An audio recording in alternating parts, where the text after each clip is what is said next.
Hi there. You're sideways. You have to move yourself Oh, the other direction. hold on. Although Hold I on. know you've had COVID and the world is Wait. upside down.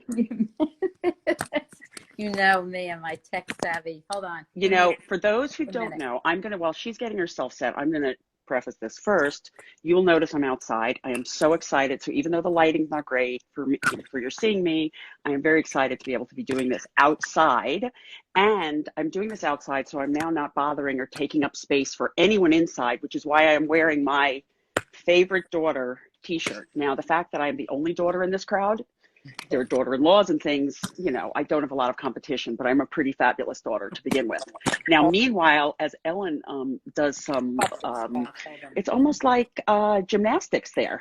I know. So we're I'm going to sorry. be My joined. thing is No, broken. no, I no, no. can't see. Take your I'll just hold my time. Take phone. your I'm time. just going to hold my Okay. phone instead of putting it on my. Oh, and you know what is really funny is that I almost wore Don't kill me. my fuchsia cable knit sweater today, but it was too warm outside We for could have me. been twins. Now, we would have been twinsies. Now, for anybody who doesn't know, and how could you not know, Ellen Gendler is one of my dear Derm Diva sisters.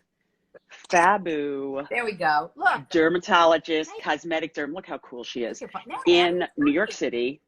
Long time, hi there, long time NYU staff, teaching residents, everything.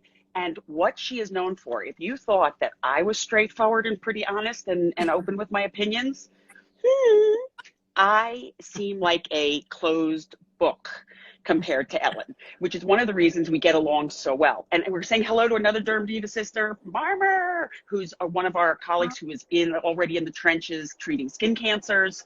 And we were joking the beginning of this is perfect because we have been joking my tech stuff, and I have walked Ellen through some things, which I don't know in any techie way. I just sort of go through them, and that's why actually I brought out. I have to share with you, Ellen, before we get started, what my new thing is. I have become a felter. Yes.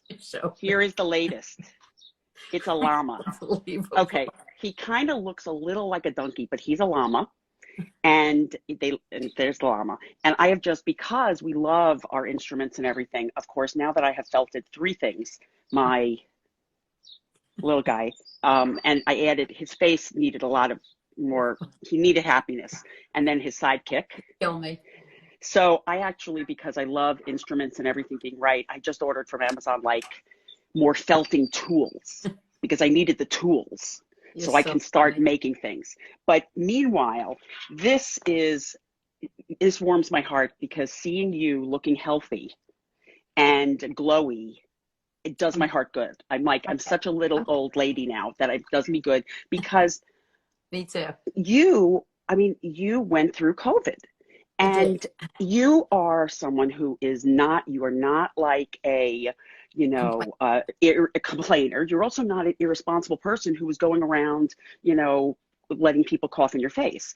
And even closing at an appropriate time and doing everything right, you got COVID. So tell us what that was like and what happened. Well, so what happened to me was that it was on March 9th. I remember this. I only knew afterwards. And I was actually wearing a mask. And a patient came in and I was injecting her face. And she said to me, I'm so angry at my husband. He's been walking around. It was before we really knew that you kind of had to, and my husband was still seeing patients in his office. And she said, just tell people what your husband does. My husband's a doctor too. He's a gastroenterologist. Right. So he was seeing people too coming in. Right. Right. And so she said to me, by the way, I can't find any hand sanitizer. And I had been making my own. I said, oh, let me give you some. And I gave her some of my hand sanitizer, whatever. And while I was injecting, I was wearing a mask, but not an N95. I was just wearing a regular surgical mask. Right. She coughed. I didn't think about it. My nurse and I were both there, whatever. My nurse was not wearing a mask. No, actually my nurse was wearing a mask during that patient. I never thought twice about it. Right. I got sick 9 days later, never thought about it.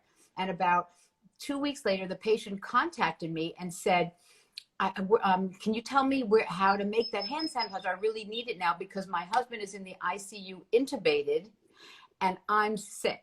Now, I presume that that's where I got it because my nurse also got sick at the same time I did within 2 days. And so that's what I think happened. But it's really, she didn't mean to cough. But no, who does? what we And do as dermatologists, we're always in somebody's face.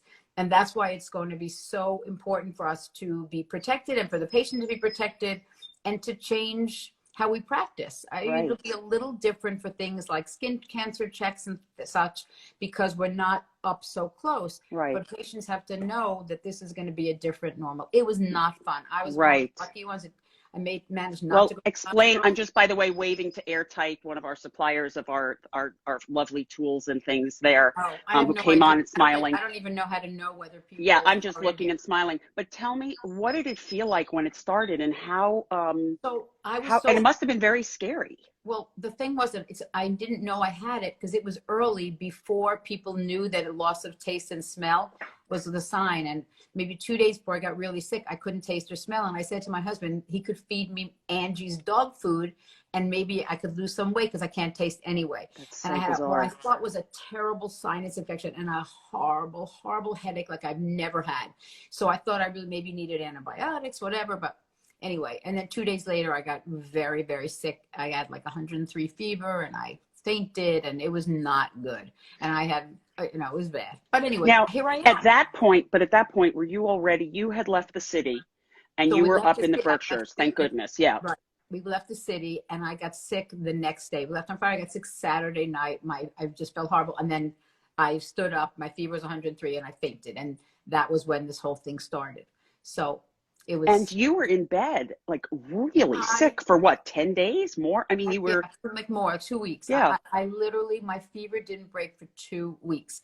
And we were, in some ways, in looking back, it was fortunate that we were in the middle of nowhere because there's no way that I would go to a hospital here. So I had planned to drive to Boston, where my son is a frontlines doctor up at Mass General. And that's where I was going to go. And he kind of guided me with my husband. And so they told me that I had to be on my stomach. They told me that early. I kind of did what they did there.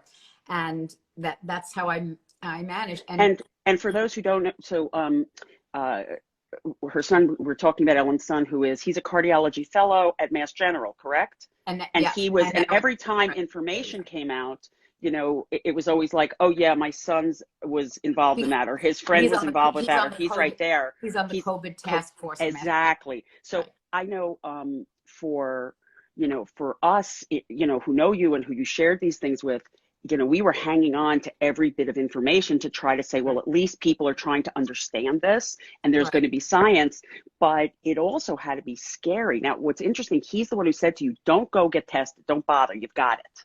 Right. So it was very hard. You couldn't get a test here. Right. And there was Berkshire Medical Center. It was just, you couldn't. And if you didn't have a horrible cough, it was just terrible. So it was obvious that I had it. And it wasn't going to change what you were doing at that point. Right. It was clear that I had it. And he early on said to me, Mom, you should not be taking, I had foolishly listened to stuff on Instagram and I said, for the Berkshires, I don't even know where the pharmacy is. Yeah. I'm going to bring Plaquenil with me. And I probably got the last dosage of Plaquenil in New York City. I had it. And I said, I'm going to take it. And Jonathan said, Mom, do not take this. It's wrong. We're just studying now. In my heart, I don't think it does anything. And it can potentially cause cardiac problems. Do not take it. But I had already started it myself. Right. And he says, Mom, I'm just not happy. And my husband were on this, whatever. And I had brought zithromycin with me because I thought I had a sinus infection. And he said, you cannot take them together. No. Do not. And it turned out that that was true. But there's so much misinformation. Exactly. And it's fair. It's just, the whole thing is very scary. I felt lucky. But when I heard my husband on the phone sobbing to my son, I know I'm going to cry too. The only time I ever saw him cry was at my son's wedding. And this is her husband who I forgot this, your childhood sweethearts, your high school sweethearts. Right. So this is someone you have been with throughout. So if you were going to see him sob or hear him sob. That got me scared. And it was just, we were going to drive to Boston, but I was okay. I mean, I managed okay and whatever. My breathing wasn't great, but it wasn't dangerous, but we were ready to go. But here I am. But I just remember we were all so happy the first time you sent us a screenshot, because there were a few of our derm divas like Ellen Marmer and who knew, but you weren't letting the rest of us know yet until you were sort of just right over the hump. And even though you looked like hell and felt like hell, I have to tell you, it was so, you know, you had, you know, I'm not a Jewish mother, but it's in my genes. And I just the first time seeing you where you were upright, like you sitting upright and in a bed, it was just